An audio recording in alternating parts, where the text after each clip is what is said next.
Well, hello there. Welcome, Retro PC Durham. It's Chris here with another machine. So it's been a few weeks actually, and it's not because of any specific trouble with this box, just because of the combination of still working full time at home, which is my regular day job. I work from home normally, so that hasn't changed. But I've been super busy with my day job.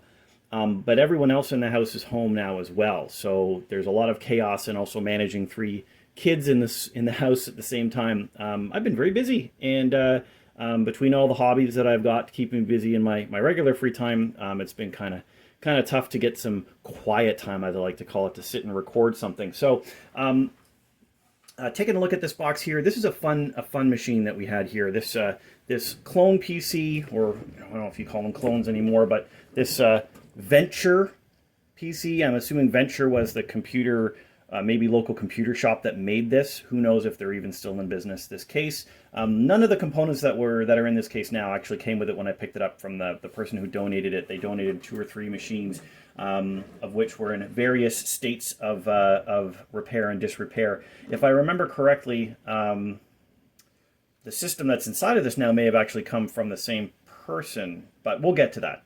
So this box here took a little bit of time to get up and running, and the main problem was actually this whole front panel was very yellowed. And what I did was set it out in the sun, this panel, and then I took the 3 plates that were still on here, this one that would cover up a optional zip drive installation, as well as these 2 5¼ inch covers. So this was very yellow, so I put it out in the sun to lighten up. Now, it's obviously, this is looking at like March and April in Canada. The sun is not super strong, and we had a lot of rainy days as well, so it took quite some time, but it did get almost all the coloring off. If you take a look and see down near the bottom here, let me move this forward again and show. You can see on either side of the Venture logo here, there used to be some kind of stickers here. These were both off when I got the machine. I'm assuming there was like a CPU brand sticker and then maybe a Windows version sticker. You can see the coloring on that is a lot lighter.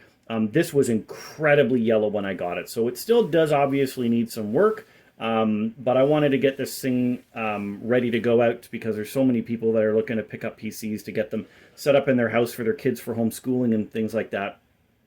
That I didn't want to have it go any longer. But it did come pretty good. Retro writing and all that stuff, you know, there's lots of different ways you can do it with soaking it in things like peroxide, but, you know, good old vitamin D, sitting it out in the nice hot sun for a couple of days can do a lot of wonders to clear up quite a bit of the age damage that happens on these plastics. So, taking a look at the front again, we have a blank spot here. So there, I was going to try and install a floppy disk drive, but I don't have the button that would have gone with this case, and none of the floppy drives I had seemed to fit correctly in terms of getting right up flush with the mouth of this, which meant that you'd have to stick the floppy even deeper in.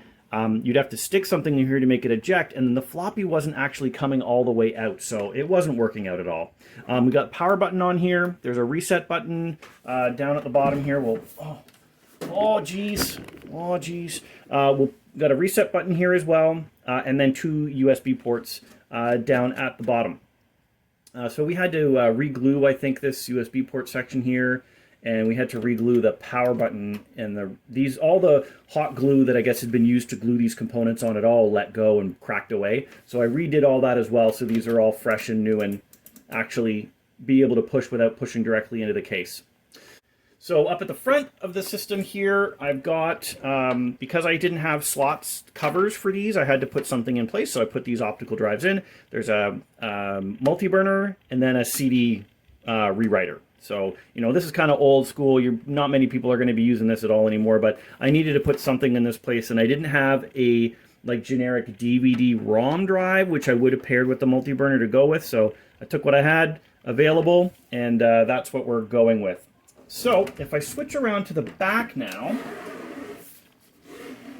and we'll take a look at what we had to put in here. So, the rear of the system, we've got a standard power supply that went in here. I had to do a little bit of cleaning up for that, but it works okay. And then what I needed to do with this case, the system board that came out of this. So this system board is actually out of an HP, it was HP Compaq something. So I guess it maybe was early on when they did their merger or something, because they had both names on it, and I guess they hadn't come up with the, like, we call some things HP and we call some things Compaq. So the case that this came in didn't have a side panel on it anymore. So I transferred it to this unit, to this case instead, with its matching power supply that it came with.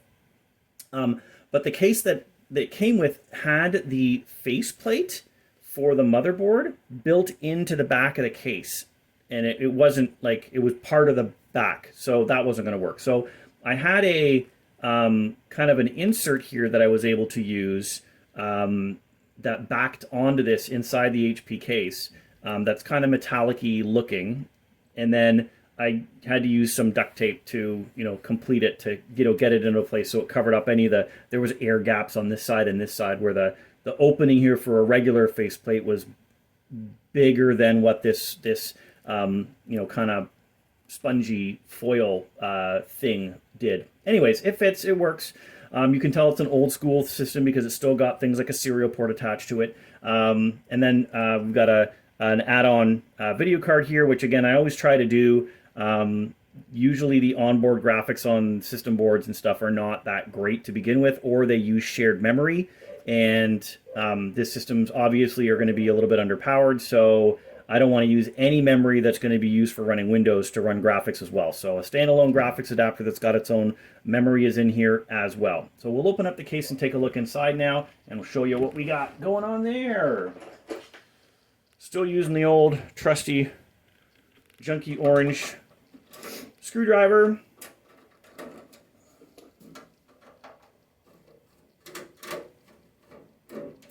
And we'll get the side panel off here. These old cases, the panels start to get a little wonky with age, so they kind of stick sometimes. All right, so you'll see it's quite barren inside. So showing off the internal components here, we've got that HP system board here. As you see, it's got this ATI Radeon Express chipset on it. And again, I didn't want to use the shared memory that would have been running, so we installed this video card. This is we'll go and see what it is on here. I think it's another ATI card, but this came out of a Dell workstation that I've had a couple of these come through that I replaced on those machines with more powerful cards. Not too old a system, right? It was still running DDR2 memory, so I was able to put 3 gig of RAM in here, a 2 gig stick and a 1 gig stick. We've got SATA and IDE capability. Again, I don't have the floppy drive installed, so nothing on the floppy controller.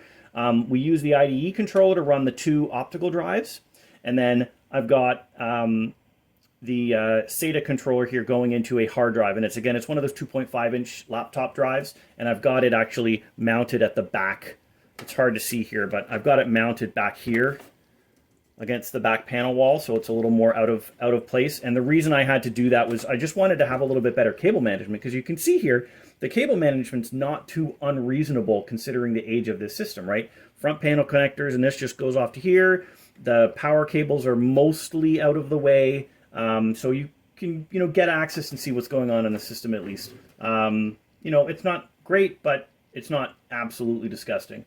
And then we've got the fan and heatsink on here on this AMD processor, yeah.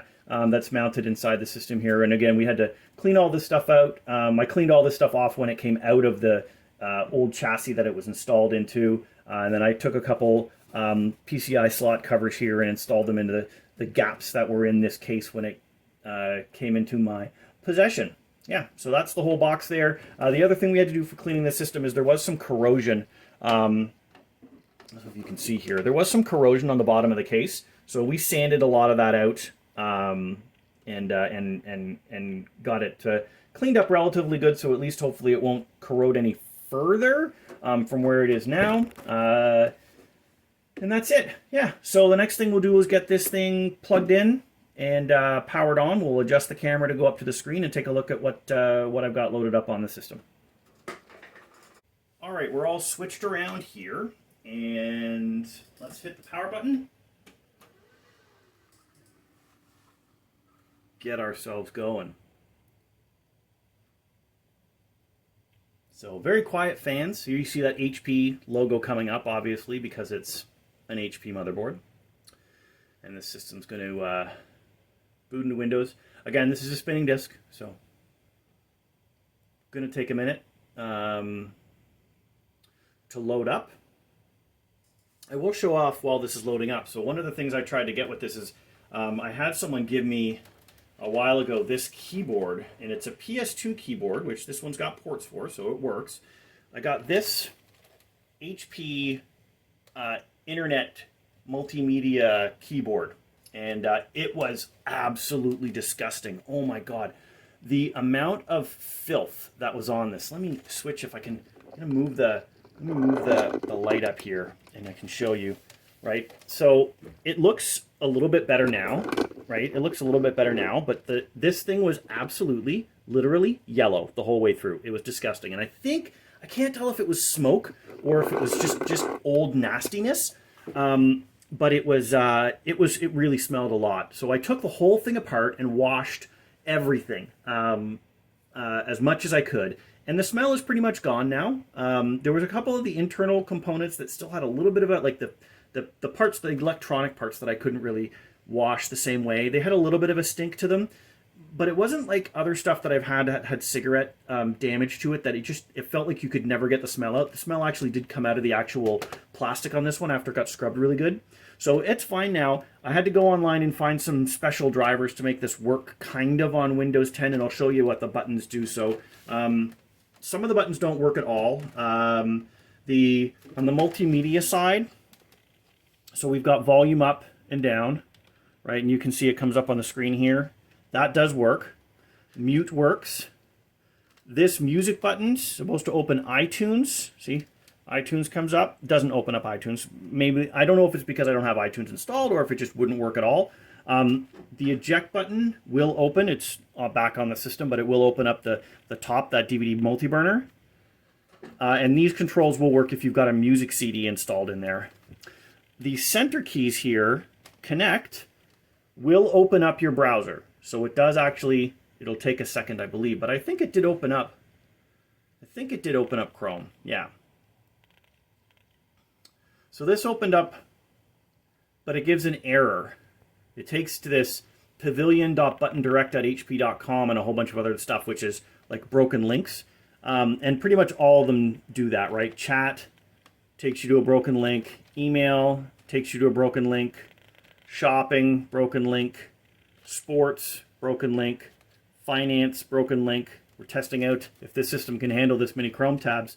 And then search did a broken link as well even. So it didn't even kind of work. Then we've got over here the camera button, which is HP Image Zone Plus. The printer button, which does open up the print menu. So that works. And then HP, which again opens up a broken link, which I assumed at some point took you to some kind of HP help desk. A question mark button, which is launching help, gives a runtime error, so I'm not sure what help that was supposed to launch. And then kind of cool is the sleep button actually does work and will put the system into power saving mode. I'm just going to lean over and check to make sure the blink is going on, that it's actually in mode. Takes a second to save state.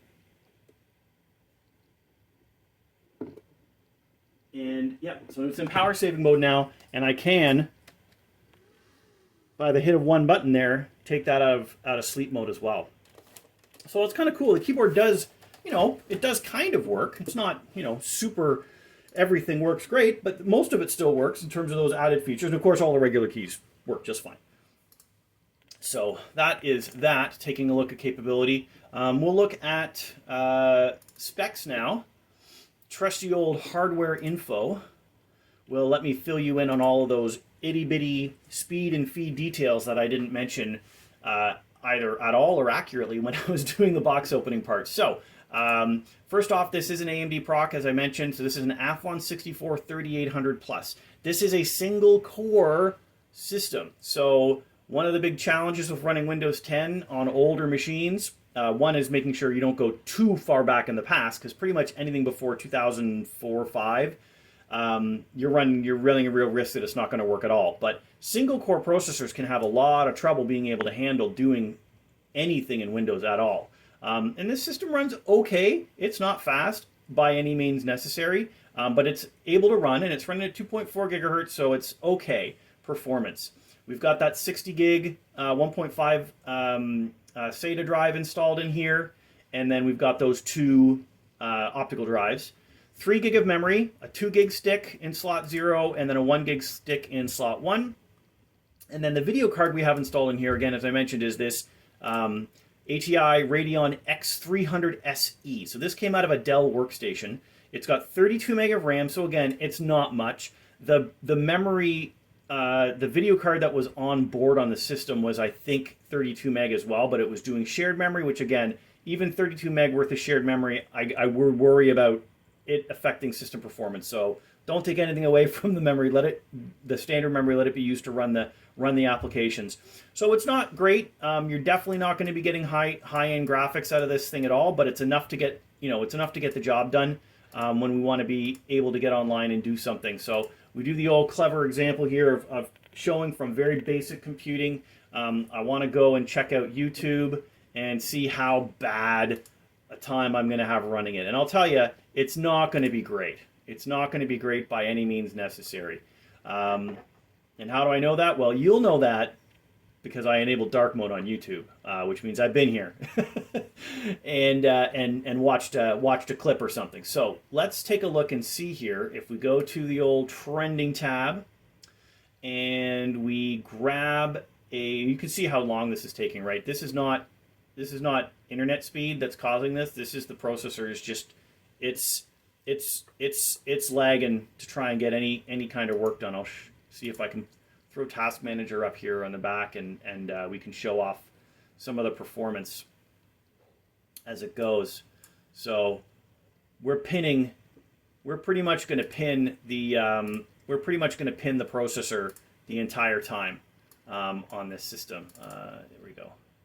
We're going to pin the processor almost the entire time on this system as we go. So let's go to Movies. And what do we want to click on here? Something that's going to move fast. Maybe this one will go fast. And show off some bad hitching and whatnot. But you can even just see how bad this is. This is running just in low mode here. This is 360p, and you can see how bad it looks. We're going to drop all the way down to 144. And you'll see here, in terms of performance, right, it's obviously the resolution is crappy because it's 140p. But the CPU, more importantly, is almost totally pinned, right? Like it's running 80 to 100% to get things done, to get things running on this. So you're not going to get great graphics on this one. Now, this could be a challenge for doing like homeschooling, trying to get something like a Zoom meeting or a Google Hangouts running with any real level of quality. Your performance might be pretty bad on that. But as far as getting into your Google Classroom and maybe listening to some music or some lo-fi videos for your kids, or doing the easy training workloads or education software, it'll be able to handle it. That's definitely something that's going to work out. And again, if this is just a temporary solution for somebody, it gets them a year to two, or maybe even just a year worth of usage. Then it served its purpose before it's time for it to go to the scrap heap. So that's the box right there. Hope you enjoyed it. If you haven't seen a system with a single core processor running Windows 10 in a while, it still works. And it's not going to be great performance, but it's still capable of getting some kind of job done. And that's really what's important here. So this box is going to be going off to a new home within the next week or so, and then we'll be moving on to the next one. So I hope you enjoyed that. If you have any questions or comments, please feel free to leave them in the spot down below.